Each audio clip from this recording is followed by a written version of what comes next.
Media and the first podcast of the 614 Wolverine. I am David Key. I will be your host. And today we have one of my favorite Wolverines right out of Central Ohio. Yeah, it's the 614 edition. And we're doing it with the backdrop of the city of Columbus because apparently we now own the place. You saw what we did with that flag when we planted them. That means it now belongs to us. Today we welcome Trey Burke, professional basketball player and University of Michigan superstar, whose jersey is being retired at the end of the season. Welcome, Trey Burke. This is David Key. I'm with the 614 Wolverine edition of the David Key podcast for Hail Media. And we are here with one of my favorite 614 Wolverines, Mr. Trey Burke. Now, I used to have some other basketball players through the Michigan area. I mean, granted, we were there with Glenn Rice and when they won the championship, you know, of course, Jay Rose, who I met through you, actually. When would you say that you realized that you were going to be a good athlete? I think I always knew I was going to be a good athlete. I mean, I love basketball since I was like 5 years old. It was something that I wanted to pursue. Played football, ran track around 4th, 5th grade. Football, little league football. Right. And it was hard for me to kind of decide which one I wanted to follow, football or basketball. I really didn't know that answer till about 9th grade.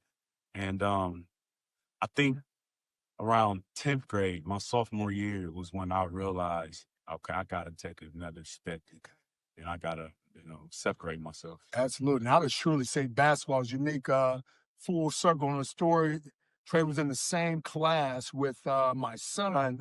And my son Noah in 6th, 7th grade. And one of the things he always reflected upon me was that he thought that you were the best athlete. Now, that was a good group of athletes. Yeah. I want to say there were 6 D1 scholarships. Yep. Came out of that 6th grade class. That was quite a group of athletes. But it's interesting, now looking at career, some of the things that you've done and reflecting back on all that work. One of the things that I've always felt because I was cut that way. Surely a lot of people on the east side, the way that we approach the game, quite different from the way kids are now. And I would surely put you in the camp of being that old school athlete where, hey, if you come work out with me, you're with the basketball cat. He got a game this evening. Yeah. To be honest, most people, and I'm sure you would agree, are not capable or have the capacity to put in the kind of work that it takes to be successful. One of the things I want to ask now, granted, one of the things I tell people, for every Trey Burke you see, there are 20 more guys at home that put in that same amount of work, that getting the same effort. What do you think separated you from those other people that were putting in that kind of work? Honestly, just searching for something deeper outside of the game. Okay. Finding out my identity, who I am as a person. Basketball helped me that. My parents did a great job of giving me the foundations, and I was fortunate to meet some people who could, answer those questions. And I worked a lot in my mind, worked a lot mentally, spiritually, off the court. Mm-hmm. And I think that's the separator. I tell kids all the time, I'm training kids now. You can work out till you blue in the face, shoot thousands and thousands of shots. Ultimately, the one above has to open those doors. Come on. And I think that's, something I've always hung my hat on. Absolutely. And that is a good base. I just love that from a being grounded standpoint, and having an understanding that it's going to take more than just the physical in order to get these things done. Surely, I would say some of we're cut from the same cloth and hey, who's kidding? We look at common denominators of success. There's always a level of spirituality that's gone. You can't do it without. I surely feel that. One of the things I'm excited about this winter is that they are recognizing you in the basketball program. When I say just epic career, I can't tell you the amount of emotion that myself, my family, people that I know that knew you from that age, just being able to pour that out and to see your successes, particularly, in those championship runs at Michigan. Thing I'm looking forward to this winter, they're putting Trey's jersey up in the rafters. Just reflect a little bit on how that feels, man. It's hard for me to really get the emotions right now. I think it's the closer it gets to that time, I'm going to be able to really express how I feel. But right now, it's surreal. It's any kid's dream to see their names in the rafters, because it speaks to your legacy. It speaks to where you come from, how you are molded, and you want to be able to go into the arena and see that you left your mark there in that way. So I'm thrilled. It's it feels too good to be true. But I know what I put in. I know the time I've put in to this game, away on the court and off the court. And as we're on the sub now, I know that as a player, one of the things that I didn't like was being able to walk on campus, not being able to get any money, and seeing people with your jerseys on, and your name is being used for money. Still can't stop. Bro, and I was, I'm far enough removed for it that that's got to stay a little. Hey, I still walk into bookstores where they have your jersey. Let me ask, are you being compensated for those sales, or is that on the old? I believe eventually they will. They don't have to. I know they have enough respect for me and vice versa. It's something that's in the works for sure. Okay. As of now, no. Nope. But I'm in the talks and in the works. Well, we may have to put this video out to shame some folks into doing the right things. Absolutely. But yeah, that is, fortunately now athletes are able to get some compensation for things like that. Yeah. You was born about 15 years. Yeah. I hear that all the time. Because for sure, you ain't got to look no further than the statistics and the things that you did there to know that you obviously would have been a multi-million-dollar guy coming out of college. That's a heck of a head start, man. But yeah, that has to, being a little bit closer to it than some of the old heads like myself, that's got to be able to sting a little bit. Currently you're playing. Yes, I'm still playing. I get that question a lot. Am I retired? No, I'm not retired. I just really been using this time to build with my son and my daughter, build with my family. While I'm coming off injury, I had an Achilles injury for those that don't know, about a year and a half ago, and that takes time.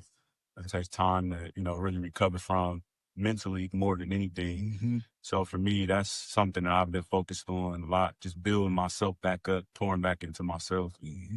I plan on getting back out there soon. Okay. I still got 4 or 5 years left if I want to do it at my level. I believe that. So I'm not retired. I'm still playing. It's just I'm taking it easy. Absolutely. It still is, as long as you got that talent in your body, that God given, you got to be able to pour it out there. Here, even though obviously you're still a young athlete, but by basketball standards, you're like the old veteran here, boy. That's crazy. Tell me the difference in just your positioning and how you feel and what's your approach to the game and how that plays on you on the psyche of the game. I think when I hear that, for me, it's more so mentally when they talk about the veteran, they give you the veteran tag. I think it's more mental than anything. Physically, I still feel like I'm in my early 20s. Right. I played 9 years in the league, but about 2 or 3 years in the league, I didn't play much. I was, working to get on the court, things of that nature. Sometimes going in the right situation. Never felt like it was about talent. If you know anything about the league, politics play a big part, and you have to learn how to, navigate through that. So I still feel like I don't have the mileage of a 9-year NBA guy. More so like a 6-year NBA guy. I still feel like even though coming off this injury, I take care of my body. I always talk about the mind and the mental, which body follows. I'm in the gym all the time, doing my PT. On the court, I still love it. And I think if you still love anything, you're going to put the time in it to be the best that you can be. And that's what I do. The exhibition, you scored like a lot of points. Yeah, I was in the G League, and I honestly was right at the door getting back in the league. I know we didn't want to talk about the controversy, but I had just went through the vaccine thing, and I ended up being in the G League that next year. Was playing phenomenal. I had think 26, 27, I had it. And it happened first play out of halftime. Wow. I didn't understand it. I got more understanding now on why it happened. I feel like injuries, play a part in your life, and for me, it was just about building and getting back to, can I get back to that level? You have to answer those questions for yourself first before you answer them for everybody else. I think I can. I believe I can. That's what I'm working towards. I'm believing it just how you said it. And one of the things, man, that I don't care who it's been in a lot of different eras. When I sit down and I talk to NBA, well, first, one of the things I love that I didn't feel like the politics were involved and, not playing in certain places where you were clearly better than other people. But anytime Trey stayed ready, anytime he came in for a game off the bench, would put up numbers every single time. And I'm like, they got to be seeing this. So I know, but any NBA guy that I've ever talked to, and just in random, unprompted, will bring your names up. That you were more in the camp. They always do the Iverson comparison. I honestly think that your skill set was slightly different and not better than some things that Iverson is doing. But that's the kind of regard that I've always heard guys appeal to you with. Now I've been in circumstances where I've been at a dinner, at a party or something, and someone doesn't know that you're there, and you could hear them talking about you. Reflect a little bit. Honestly, I've never heard anything other than positive things come about Trey Burke. Reflect a little bit on just that Columbus celebrity status, being a guy that went to Michigan. How have you been treated, received? What doors has it opened for you? Do you feel like it's been a hampering at all at any level? Yeah, I do. I feel like to a certain degree, I get both. I get both sides. I get both sides. I do hear all the time, you're the only guy who ever made me root for Michigan. I hear that from a lot of guys because the rivalry is so, to me, and I think to most people, it's the greatest rivalry there is in sports. You hear other rivalries. I think that's the greatest rivalry here in sports. There's so much history and tradition in it. It's hard to just be all in with my career, my journey being from Columbus, if you're just a Columbus native. But I think I, represented the city so well. And, every time I played, you talking about Iverson, I played so hard. I got that from guys like, growing up watching him, that you have to respect, the career, the legacy. So it goes both ways. I get a lot of stuff, from guys here because I went to Michigan. I had a teammate, Jared Sullinger, who went to Ohio State. He was actually committed to Ohio State early in my high school career. And for me, I always thought Ohio State was going to offer a scholarship. But I'm glad they didn't. I'm glad they did at this point. I love Michigan. I love what they represent. Being from Columbus. I don't affiliate Ohio State with Columbus. Thank you very much. I just don't. Personally, everybody does. I just don't. Ohio State is Ohio State. Exactly. But you really from Columbus, I feel like, it's not the same. It's not, to me, this is not the same. That's just the college that's here. And common question I get: who you root for, Sandy? Seriously? Had to Michigan. Yeah. And growing up, I wasn't an Ohio State basketball guy. I was an Ohio State football guy. Okay, yeah. Not gonna lie. Growing up, that was my team of choice growing up. When they played Miami championship, things of that nature, I was rooting for Ohio State. I loved Maurice Claret. Yeah. Was a big fan of him. And then once I went to Michigan, it was just like it switched. It switched getting on campus and, the feeling, the fan base and going to school there, the love that I got. And just the time, the sweat that I put in there, that's home to me. Or and I tell you that love is still going. Ohio is. That love is still going. I mean, you can't walk into Chrysler, you can't walk into a bookstore, without catching some Trey Burke swag that's in there. Yeah. And I'm ashamed to say I should have a whole bunch of it. I got a few. I got a jersey for you. Okay, done. No. Done. You heard it. It's been recorded. I got one. Yellow. Amazing. Oh, boom. There it is. There it is. Who was your favorite team that you played? Ever? Yeah. My favorite team? International included. Um, it's weird because I got to go Northland. My high school. If you talking pro, talking pro, I can go pro after that. But Northland is just because that was where everything really started. I was like, I want to say my y'all were brothers. #1 in the country. Yeah, we're #1 in the country as a public school. Right. And that's not Not normal at all. Not normal. I can't really probably happened before, but it's not too many public schools in the country that's ever been #1. I gotta say Northland. That was the foundation. That was, when I really learned who I was. If I really learned who I was as a person. I would come home from school. YouTube had just came out. Yeah. We had just got access to this documentary called The Secret. It'll teach you about the law of attraction and things. And this was me in the 9th grade, 10th grade. I was a heavy Tupac fan because Tupac used to talk about the mind and all of these things. It was just like, I knew it was more. And he was just talking about what I've accomplished. And I'm just kind of like, whatever, because there's still goals that I had that I haven't accomplished. I'm like, I accomplished all this. What about them? You know what I mean? So I think when you ask if I'm too hard on myself, maybe, but I know what I'm capable of. And I think when you know what you're capable of, you hold yourself accountable to be one way at all times. It was good to be like this year, and they remember you this year, but what about now? And you should be able to grow from, Well, Schembechler used to have a saying, and it took me until I was probably an adult to get a real full understanding. Yeah. He used to always say that when somebody gives you a compliment, hit them as hard as you can in the stomach. but what he would reflect upon is that you don't want to be that person that receives those compliments and it softens you and waters you down. And you're resting on, absolutely. Every athlete has jumped through it, but from a mental standpoint, being able to, because that's been who you have been, I do a lot of neural patterning and workouts, stuff like that. I don't have to discipline myself if that's just who I am. Right. Do it once, twice, 3 times, all right, that's just coincidence. Once I'm hitting 14, 15, everything I do habitually has a chemical reaction. It's a lifestyle. Mm-hmm. It's lifestyle. Even, in my approach to even how I work now, I'm still using those same old patterns because they're patterns of success.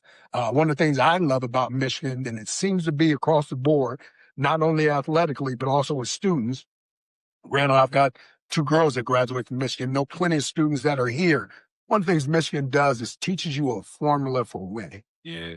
And there is a purpose and there's a pattern to it. Now, we see that applied in a lot of different ways and a lot of different venues, but that pattern still exists, and Michigan people recognize it when they see it. That's one of the things that I surely have instilled in my kids, and thing I love that I see them giving that to other people. So when we come full circle on all of that stuff, that's a beautiful thing. And surely, like I said, knowing your parents forever, knowing you forever, and all your people, those are the successes and the implementation that we want to hold up in these communities. You want to do it like that. It's always good to be an example of how to do it right, man. So I commend you on your further success. We ain't done here. We ain't done here. And man, keep doing what you're doing and keep being that light, that shining example of how people are supposed to get there. Right. Absolutely. As a parent, surely we've seen some of our children have their ups and their downs. How, I almost know what you were saying, how heavy of a burden or a thrill is it to see your son accomplish some of the things that he has over his lifetime? Thrill is definitely the bigger word.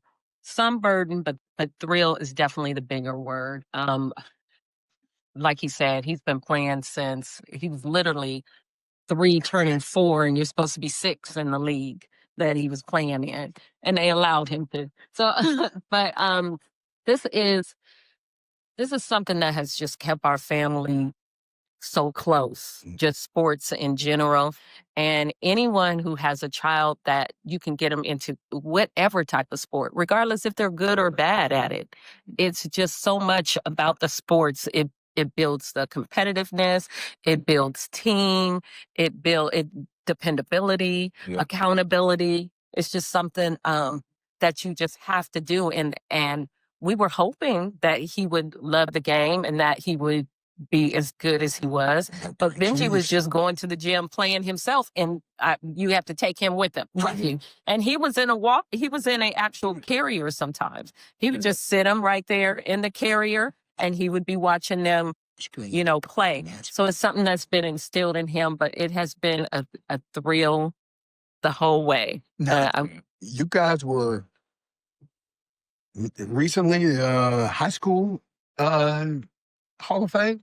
Yeah, What was it? that was we got honored for it, but it was a Hall of Fame. It was as a family, or it was for you individually? It was for me, but I think they honored. They also recognized my dad. And, I know my grandfather, my papa, he got honored in Johnny Clark's Hall of Fame. Those are things that get me emotional when being in the Hall of Fames and people recognizing the work that you had in order to put in to do that. How do you feel about now? Granted, you're in multiple Hall of Fame. Get ready to be recognized again, University of Michigan. What accolades out there do you feel like are still hanging out there that you want to put in your trophy case? Man, people think I'm crazy, but they thought I was crazy when I wanted to be Mr. Basketball and National Player of the Year. Like, I feel like I can be an all-star. I really do. I feel like I can be an all-star. I feel like I can be a champion. Because I feel like that's how I've always approached the game. I feel like I am a champion in life. So I feel like it's just always been a goal of mine. Get to championship in AAU. Yeah. Winning AAU championships, then finally, getting close to winning the national championship in AAU first. Okay. Yeah. And losing in the national championship my freshman year. Before EYBL, this was nationals where all the AAU teams in the country come. It wasn't just, we pick everybody. This is the whole United States. Everybody in, you got losing to Memphis Stallions. Next year, making it back to the championship, which is not easy. Like, we used to celebrate for placing 8th. Okay. You celebrate for placing 9th. Right. Celebrate, you placed 4th. Y'all placed 4th last year. What? Y'all placed 3rd. What? Y'all placed 10th. So getting all the way to the national championship, losing freshman year, then getting back my sophomore year, it was surreal. And that's when I started realizing, okay, we're good. I'm coming along. Then we won it my sophomore year. Okay. Also won a state championship that same year. Yes. And number 1 team in the country as a junior. Get upset. Supposed to win it. Get upset. Senior year, Jared goes off. Nobody is really thinking about Northland no more. I win Mr. Basketball and get to the state championship. Made some mistakes. Wasn't a leader. Lose in the state championship. Get to college. Get to the national championship. Lose.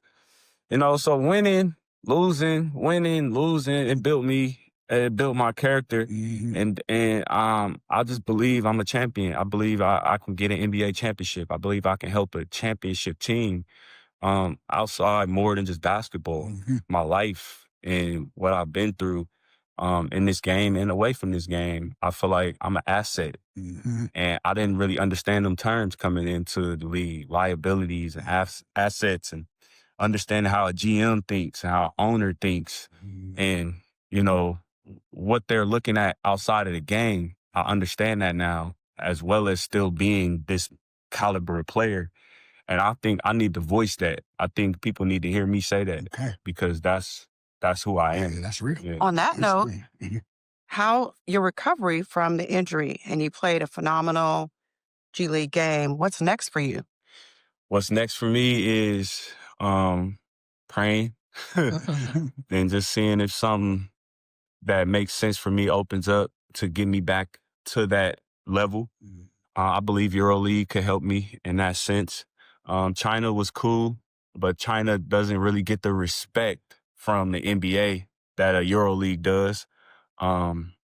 G League is cool. And you can make it back through the G League. But I feel like at this point in my life, the value and the pay, I think EuroLeague will be the best route for me. And it's just waiting on the right deal, right location and situation. While I'm still preparing, those things are in the play. One of the things that was super frustrating for me as an athlete, because up until professional sports, if you're the best person at your position, if you're out playing somebody, you pretty much guarantee the job. Mm-hmm. How frustrating is it to be in circumstances where you are not in control of those? You can be the best player of that, salary cap, potential of another player, things like that come in, and then, as you know, it's a business. How can you share any stories of frustration in those man, things? It's all mirror, being able to go to the mirror and see what you're doing wrong, and not playing a victim. At times I played the victim, and those was more so early in my career, where I was still growing to be a man. I came in the league at 19, 20. Right. I believe I was a young man. I wasn't mature enough to really look at the big picture and see what I was doing. Mm-hmm. You grow up in the inner city and you looking at the NBA and you looking at the lifestyle and things, and you get to it, you think you're supposed to, indulge in these lifestyles. Right. But I had a different calling, man. I had a different reasoning as to why I even got to the NBA. And that was to be what you said, that light, to, teach, or not teach, but be a certain way, to be an example of how to serve the Lord through basketball. And I'll be honest, when I first got to the league, I kind of lost sight of that. And that's why my career was just up and down. I see 30-point games, then I see games where I wasn't playing. I'm thinking it's basketball. Coaches always telling me, they don't got nothing to do with basketball, man, and it was your lifestyle. It was your lifestyle. And until you're able to admit that and, be accountable for what you were doing, you're not going to grow. You're not going to grow. And I think as I got closer to the end of my career, I think I stood on something that I want to speak on right now that represents me. And, it was tough because people that I loved took this vaccine, and that's fine. I was never against the vaccine. But for me, it was something that I wanted to stand on and not do, because I felt like it was against who I served, and we got free will. Okay. And I felt like we were being forced to put this in our body as athletes. Mm-hmm. And I wanted to be able to tell my kids, I wanted to be able to tell another athlete, the next generation, that you got choice. Okay. Love is choice. Love isn't a rapist, doesn't force you to do nothing. Love is choice. And I stood on the choice to not do it. And I think that's what really I know that's really what affected me and ended me in the G League. Much as GMs and owners want to say, we look at the analytics and things, man, I produced every time I was on that court. But I also stood on something that was greater than me at the time. And it was an agenda.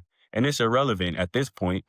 If I was to do that now, it's irrelevant. It's not even a topic, a discussion.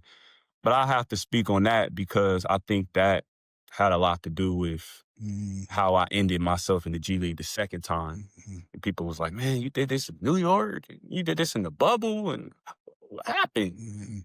And so that's what happened. Yeah. And I'll go more into detail. Because we want to know about it. Yeah. We want to know what happened. And y'all have more of that. Y'all have more of that. But I'm actually working on like a movie series right now that go into detail of everything. My life on the court, off the court. Nice. That's in the future. Yeah. So in the works. But it's healing to me. It's freeing to me. So it's something that I'm real excited about, that I'm looking forward to. But I have to voice that and I have to speak on that. And I'm not ashamed to speak on that. The media painted me out to be this guy. And I was walking into practice. I had my own locker room. Stop. Yeah, I had my own locker room all year. Wow. My own locker room, and just going through all of that. The mental and physical separation that they were. Shout out to my teammates. Was coming to me and was like, man, love you. We support your decision. It's got nothing to do with what we got to do out there on the court. Right. Boom, boom, boom. They gave me the support, but I was getting grilled. Yeah, I was getting grilled from the media, from fans that didn't understand the severity of just the agendas and the powers that be. And we look at it now and some of the reports that are coming out from people. And again, I got a voice because I got many loved ones that took the vaccine, and I still feel are going to be protected from whatever might be in it that's detrimental. And I got a voice that I was never like judgmental. Right. Like, why you do this? I just felt I did the research. Yeah. And I've talked to doctors, Dr. Lee in Michigan, who really helped me in that process. He educated me a lot. I've talked to him a lot.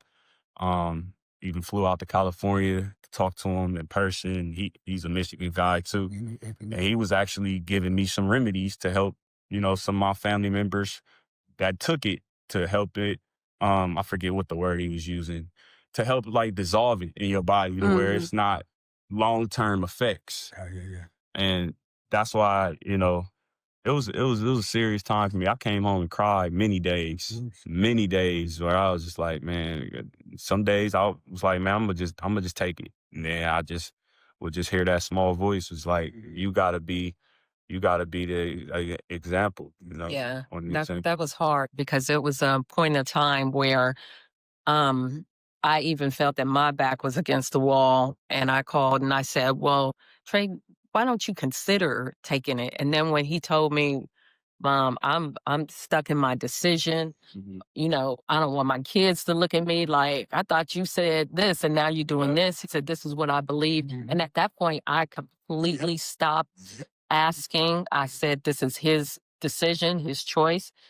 Stand on business. Stand on business. Exactly. Even if that's gonna hit you in the pocket, Yeah. totally get that, because like it ain't really a sacrifice unless it hurts a little bit. Yeah, right.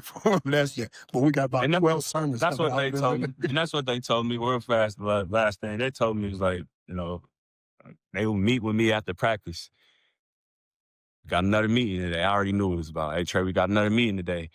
And it was just like, basically, this is going to affect your career. This could affect your career. But I'm looking at the long-term picture. I feel like what's for me is what's for me, and God still isn't done with me. Yeah. Was there anyone else other than you? You were down to the only one in the league? It was two other players. No. On my team, it was two other players that said no, and then they eventually got it. I was the only one on my team, and they'll think it was like 4 other players in the whole league out of 450, like 3 other players that. And Wow. Well, you see what they did to Kyrie. Yeah. They dogged him. Yeah. And anybody else that had their own opinion about their own medical, and it's your choice. Looking back at that time now, especially how it wouldn't even be a controversial thing. It's not even, that's not even a topic of discussion. But interesting enough, looking back at that time and the climate that existed, the demonization of people that didn't want to do it, and that was man, that most folks ain't got the fortitude to stand on game. Right. Yeah. They don't. So surely, when I talk about being in the trenches with fat cats, because I know he ain't gonna be influenced by something. What Bob Marley say, everything that glitters ain't gold. Yeah. It's because it got a Marvin don't mean it's for you, and it takes takes a man to be able to recognize that it's okay. Yeah. That's what we're doing. If that's how you're going to treat me because of the decision I made, then let it fall. Yeah. Let it fall. Yeah, that's not an easy thing to do. And like you said, some people fall. Yeah. I think I said mostly everything, but I think to finish off with, that was just mainly my main goals. Once I took that step was to be a light. To bring to be influential, to be an inspiration to the next generation on how to serve God through basketball. And it's that simple. It's that simple. I was fortunate to meet some great people throughout my journey. And before, it was kind of just about basketball. Let me just see how good I can be in basketball. You know what I mean? But once I found that deeper purpose, it it made me kind of understand life at a deeper level. And I'm still on that journey to this day. Yes, sir. I'm still on that journey. And I think athletes need to know that. Man, like, it's a lot of athletes out here that just want to make it to the NFL, just want to make it to the NBA. You got Instagram, Facebook, you got so much distractions, and they just looking at the lifestyle, but they don't know what's going on inside of the person. They don't know what's really going on. And until you find a deeper meaning and a deeper purpose in the game, you know, you kind of just amongst the mass, you know. And I'm thankful that I was able to just be that 14, 15-year-old kid that bought into a lot of the information that I was learning and that I was getting, and I ran with it. I bumped my head plenty of times. And I had to tap back into this information and tap back into these laws and these principles, and that's what this thing is all about. And that's, if I was to end with anything, I got to end with that, you know. Find out who you are as a person, find out your true identity, and everything else will come after that, really. When can we see you play again? Soon. I don't have a short answer to that, but real soon, real soon. I'm working, so it'll be soon, sooner than later. Good deal. Yeah. All right, that's a wrap. That's a wrap. That's good. Yeah.